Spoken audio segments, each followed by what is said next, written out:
Everybody's got a price, but some people just aren't worth it. It's another edition of Southwest Bias. Get that stuff out of here. It's Southwest Bias.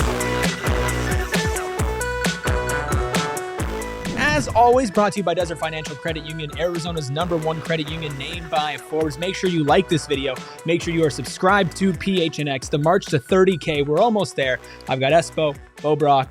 As always, gentlemen, I am Erik Ruby, and I feel like I am on an undeserved contract. So we're going to talk about other people. As a manager here, I know you are. Yeah. It's fair enough. But free agency's going on in the NBA. Some big deals being handed out. Obviously, only a veteran minimum so far for the Phoenix Suns and Mason Plumlee. But we got bag talk, and that kind of got us thinking about what were some of the worst bags given out in Arizona sports history. You can't also bury the lead that it's Bobby Bonilla Day. It is Bobby Bonilla Day. Celebrate, yes. He hasn't played in like most of my lifetime and is still getting paid by the Mets. Isn't that the dream? That's a good contract for him and a terrible one for the team. Yeah, exactly. It was almost so bad now to the point though where it's like, you know what? If I was the Mets, I wouldn't care. Right. I'm like, this is just kind of funny. Here's your $1 million, whatever. Enjoy it. But yeah, a lot of contract talk going around. And Bo, I'll just ask you, what was the first name, player, moment that came to mind when you were like, bad contract? Oh, the first one for me is just a NFL bank robber in the name of Sam Bradford. In 2018, the Arizona Cardinals had zero contingency plan for the quarterback position. Carson Palmer finally hangs it up after a nice run for Bruce Arians and crew. BA retires. The Arizona Cardinals are an organization in transition. And with the NFL, unlike the NBA, free agency comes first, then the NFL draft. They go out and take a swing at a veteran quarterback, a bridge, if you may. But this bridge, the architecture on it was not great. Sam Bradford coming over. I think originally it was like a 3-year, $18 to $20 million deal. He plays 3 games for this organization before giving way to Josh Rosen in that horrible 3-13 season. Sam Bradford, just unbelievable. Like, he didn't have to wear a mask to rob the Cardinals, but he did. Well, and so here are the numbers on that. 2-year, $40 million deal right before drafting Josh Rosen. And like you said, ended up playing 3 games, 4 interceptions, 2 touchdowns, quarterback rating of 24. Ton of fumbles, too. Yeah. He was a turnover machine. He may have been a bridge over troubled waters here, but let's be honest.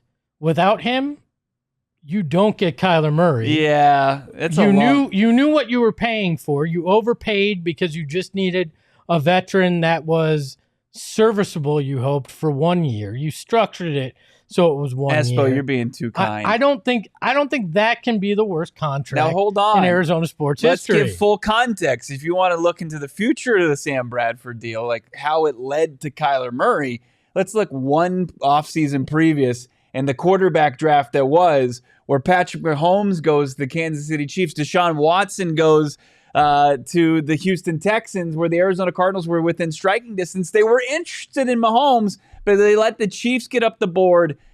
Pretty crazy when you look at that trade in hindsight. They got up with the Buffalo Bills. Yeah. And Mahomes continues to just haunt them going forward, their dreams every night. That doesn't mean they had to. That didn't make Sam Bradford's contract worse. Like, the whole premise is, what's the worst contract in Arizona sports history?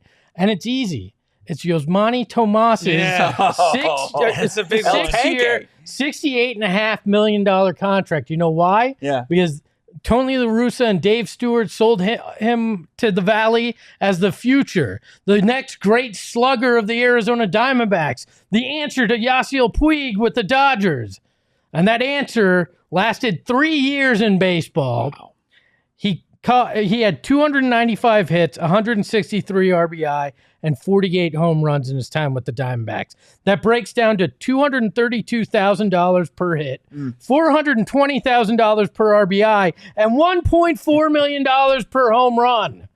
That is money you should have just lit on fire for a team that can't afford to spend. This isn't the deep-pocketed NFL. Right. This is the cheap-ass MLB back in the day, and the Diamondbacks, who have always had a tight payroll because they don't generate enough revenue to miss on a 6-year, $68 million. And I think that's the thing with that one is the fact that it was the Diamondbacks who handed out such a massive bag. And fans were excited because they're like, wow, like we're spending, we're investing, you know, like this is the right thing. This is what winning baseball teams do. This is unfortunately what the Los Angeles Dodgers do. And it's like, here's our counter. And that wasn't the only big misstep of the Diamondbacks paying big bags. You can throw names like Madison Bumgarner out there as well. I like to refer to him as Mason Saunders, of course, his alias for bull riding. The bull riding, yeah. That's right. Because he was a much better bull rider than he was starting pitcher for the Arizona Diamondbacks. And like, that actually creeps into this season. Like when you look at their inability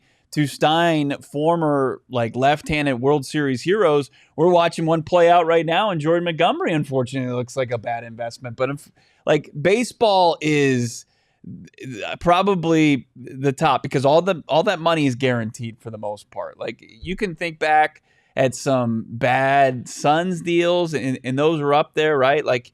There's certainly guys like Josh Childress, but you look at that deal in hindsight, it's not that bad. It was like 3 for 18, right? Yeah. But back then, it was a little bit of a deal compared to, you know, the funny money that's going down right now. One like stands out to me that I think flies under the radar, and maybe it's just recency bias, but you talk about the organization and how it operates, maybe not within its football or its roster, I guess. The Arizona Cardinals' inexplicable signing or extensions of Steve Keim and Cliff Kingsbury. Kingsbury. Well, not extending and giving your contract to your franchise quarterback, and then instead embarrassing him with his clauses and whatever, and then ending up moving on from Cliff and Keim like right after that. That is a good call because when that happened, there was not a single person who was like, oh yeah. The most casual of casuals, Ruby, was just like, what are they doing? But that's why you don't give a contract to your drinking buddy. Let's make that very clear. And then you don't tie your horse to the coach that he's sold on. Right. That to me felt like it was more personal relationships that led to that, right? Like these other things is just the Diamondbacks, and you know, Mason Saunders, you know, Bumgarner or Montgomery, you're paying for reputation, right? Mm-hmm. Sam Bradford, to an extent, you're paying for that. Yasiel Puig, you're paying for, or not Yasiel Puig, Yosmani Tomas, you're paying on complete hope and prayer. And like, that's what it felt like here. But it's, the Keim one never made any sense outside of he'd been with the organization that long. And they made the playoffs, right? But they backed in like as much as any team could that season. And they crumbled when they got there. They absolutely got their doors blown off in the postseason. Everybody was just like, okay, like we were excited about this team for a couple weeks during the 2021 season. Kyler Murray looked like an MVP candidate. And then it's just started to deteriorate. Let's take a beat. And it's like going into, it was the NFL Combine. It was the first day of it. And we get that, you know, that tweet from Ian Rappaport. It's like the Cardinals have extended Steve Keim and Cliff Kingsbury, and everybody's breath was taken away. Yeah. Because you knew this isn't going to age well. What happens, you know, they go into that tumultuous public negotiation with their franchise quarterback, and then we see the season unfold, and it's 4-13. Black Monday comes. Both of them are gone, and they're stuck with the tab. So what's worse? Is it the contracts that the moment that they get announced, you go, ugh, or the contracts that you can talk yourself into, like the hope part of it, and this guy's going to be good, and wow, that's actually a great deal, and then it doesn't work out? Because I think you can really argue, well, duh. Both are awful. But like what, like I'm trying to think for me personally, right? I even think about a guy like Trevor Ariza signing the 1 year, $15 million deal. And obviously, like on the grand scheme of things, a 1 year deal for that chunk of change, it's not franchise altering. But I thought that was a good move. I'm like, this is a good connector, a good vet. Somebody's going to help this team win. And then fast forward, obviously none of that works out. He's not happy. He doesn't perform well, everything like that. It's like, is that worse or is that better than if they signed somebody else? Like, I just don't like that. You know, because at least you're expecting it. Like when they extended Keim and Kingsbury, I was like, that might be the dumbest thing I've ever seen in my entire life. And so it let me kind of deal with it better. Nah, I think it's worse though, because if you and I sitting here can see the car wreck before it happens, the people signing the $1 million checks, you would hope we're capable of seeing that as well. I think that's worse because hope, you can at least go, they thought this guy could be something, and we all thought this guy could be something. When you look at a contract like the Keim and the Cliff Kingsbury extension, you go, we all know this is bad. Why do you not know this is bad? Yeah. I think that's much worse because you can sell me on hope. You can't sell me on stupidity. Yeah, maybe. Maybe sell a little bit on stupidity. Just a tad. You can prey on stupidity, but you can't sell me on it to where I feel any better. Oh yeah, well he's stupid and he made that signing, but I believe it's gonna get better. So I think we've got the Cardinals for the most part locked in. I got one more for Cardinals. Okay, what do we got? It's Kevin Cobb. Kevin Cobb, sure, but that was kind of a trade. They had to They're give still paying 6 years, $62.1 million. Not great. But again, Cobb, hope. Skelton, who's QB1. Yeah, but it was hope. That's so sad. He played right. He played well as a backup in Philly. Concussions did him in a large part, and I think it's tough when a health issue, especially like that, comes into play with a contract. You can't project concussions knocking a guy out of the league, right? I think that's a tough one to me from that standpoint. The 2012 season, then he went 4-0, I believe, as their starter, and then dealt with a rib or sternum issue, kept him out. Team imploded. That was the end of the Wiz era. Yeah, I think he's more of a what could have been kind of thing. Coulda, shoulda, woulda, than a horrible contract in my mind. Okay, so we were moving on from the Cardinals. I think we've got the Diamondbacks have a couple in there. I think you mentioned Russ Ortiz in our text conversation. You go back and look, and again, it's one of those. In the time, the money looked ridiculous, but in as you get a decade and a half away from it, you go, oh, well, that's nothing compared to now. Right. So it's hard to contextualize that, right? But Phoenix Suns, there's got to be a couple in there. Hakeem Warwick. Banks? Marcus Banks. Marcus Banks was bad. Again, another one you look back and you go, okay, money-wise, in today's world. Well, that's a lot of the NBA contracts back then would be absolute steals now. Earl Watson getting the head coaching job. That one and then just being gone. Yeah, was a bad contract. It's tough because the Suns went into that, we're hopium playing on the draft, right? So it's tough to call those bad contracts because they're all slotted. But the one that comes to mind is Trevor Ariza. Yeah. 1 year, I think it was $15 million. Yeah. Dude never visits here, gets here, and was like, this place sucks. It's like, well, hey, that's on you, jackass, for not coming here and realizing there was no personal chef or this or that and complaining. But when you had to then turn around and deal him because you had made such a bad signing, that one, it was like a Kardashian marriage. It was like, hey, what's this like the littlest time we can spend together before we get this thing annulled? And you were just biding your time before you could trade him within the NBA rules. Yeah, you're like, oh, we've got the annulment in the works 2 days after we got this done. Yeah, I think that one was what was the great. deal after that 48-win season and not make the postseason? But there was so much excitement. It was Isaiah Thomas. Did they sign him or did they trade? They signed and traded. Point guard They signed and situation. traded him, and you got the point guardians of the galaxy. Look where we are right now. Yeah. No point guards. They had three. Well, I mean that's Phoenix. This has been a city known for point guards, and now there are none. Yeah. So, but luckily, when you're in the second apron, you can't sign bad contracts because you can only sign vet minimums. Well, so. I don't know where we fall into. I know talking trades and stuff. I feel like if you're talking about contracts in the Phoenix Suns right now, a lot of eyes are on Bradley Beal's contract. I know that you didn't choose to pay him that amount of money, but you did decide to trade for him. Where does that fall among all of this? Too early to tell. Yeah. You can't judge him on the first injury-riddled season. Now, if it plays out like that for the next two, one of the worst deals ever. From a trade perspective, from a money you're paying, well, maybe not from a trade perspective. You gave up the corpse of CP3 and Landry Shamet and some second-round picks, but from a contract perspective and what it'll mean for the organization if he doesn't bounce back, that would be an all-time bad one there. Do you consider like that in the same category? No, I think it's, especially when you look at just like full context, where they were as an organization, what they wanted to do, who was available, and the fact that you could get Bradley Beal to come to Phoenix and try this. It was it was experimental, where I think when you're looking at just straight free agent deals and the very little cost, all it's going to cost is the dollars and cents attached to the contract.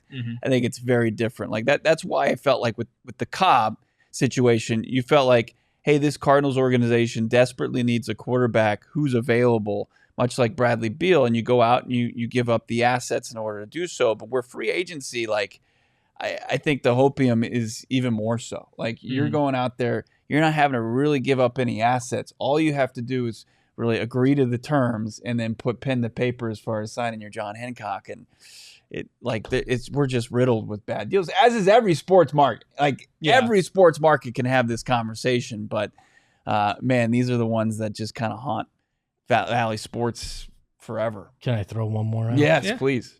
Purchasing the Herm train. Herm Edwards with ASU. Yeah. I would argue, again, that was personal relationships leading to a contract, which I think is always a bad way to go about it. I mean, I did think about that, and also think about the fact that ASU was still paying Ray Anderson the original contract that they agreed upon just to be a teacher and not an athletic director. I think that is up there as well. I'll end it, though, on kind of like a funny note. In doing research for this, I stumbled upon ArizonaSportsFans.com, which is an old forum that people used to use. And this is from 2004. Is this me? I don't know. Are you no. E. Lindholm? No, I thought for sure, because that was a favorite of mine back in the college days. Well, maybe you'll remember E. Lindholm complaining about Sean Marion's contract and Jerry Colangelo maxing him out a little bit prematurely, he said. I thought you were going to say 2004. I thought you were going to say he was going to complain about the Nash contract.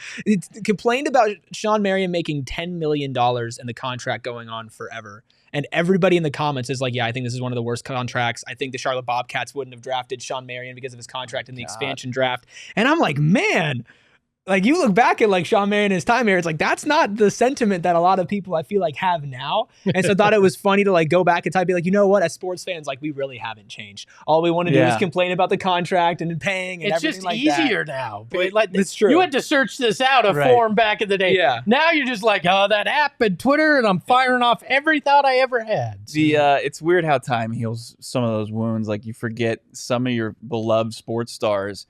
You remember them or misremember them like as not having any kind of rocky, times outside. Like I remember, the Matrix forced his way out eventually, but that was before he became universally beloved for the most part because of how he played. That time and your sport, Jake Plummer, now beloved. But I remember times where he was throwing passes behind his back and Cardinals fans were losing their ever-loving mind. Ready to move on. He had 4 seasons of 20 interceptions. Yeah. 4 seasons. Yeah. That's kind of unheard of at this time. And like his contract, if you look back and we've talked to some people that have played during that era, like it wasn't necessary at the time. And it cost them, some big time players, including like Larry Centers, who they had to say goodbye to. Lomas Brown. In order to make Jake the Snake's deal work. That team that we love so much that made its way to the postseason and won a game, it's quickly deteriorated because Plummer had to get that big deal. Well, Bo, I know we have to give you your big deal. So Eric, I'm sorry, but Bo will be hosting from now on. It's fair. So. I mean, it's fair. I will say as my parting gift with Southwest Bias, then I want to remind people that time is a flat circle because Chris Sanders, May 11, 2004. As to why Suns fans whine about Marion's contract, well, it's because it seems that some people aren't happy unless they are whining about this team in some fashion.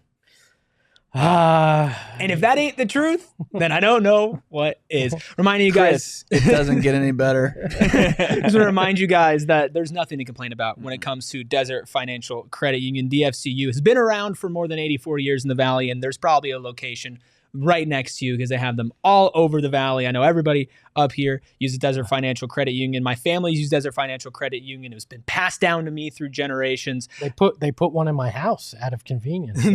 They were like, as part of the deal, ATM in your home. You don't got to go anywhere. See, I think you need to talk to Craig because Craig has his own personal vault. So maybe you can get your own personal vault with Desert Financial as well. And if you want to maybe get a little extra money in that bank account, how about this? The bank giving you money for a change, huh? That can switch it up. Well, Desert Financial Credit Union can do that by giving you $200 if you open up a checking account for free right now. Just go to desertfinancial.com/200. And not only do they have your checkings and savings accounts, they have mortgages, loans, credit cards, investment options, and the Erik Ruby special, which is replacing that debit card that you forgot to pick up when you were at the bar. Gentlemen, another great edition of Southwest Bias. A reminder, we want to follow Bo at Bo Brock on Twitter, PHNX Cardinals live 4:30 every single weekday. You can follow Espo at Espo, PHNX Suns 3 o'clock every weekday. And you can follow me at Erik Ruby with a K and PHNX Sun Devils at 1:30 every single weekday. Where does the K go in Ruby?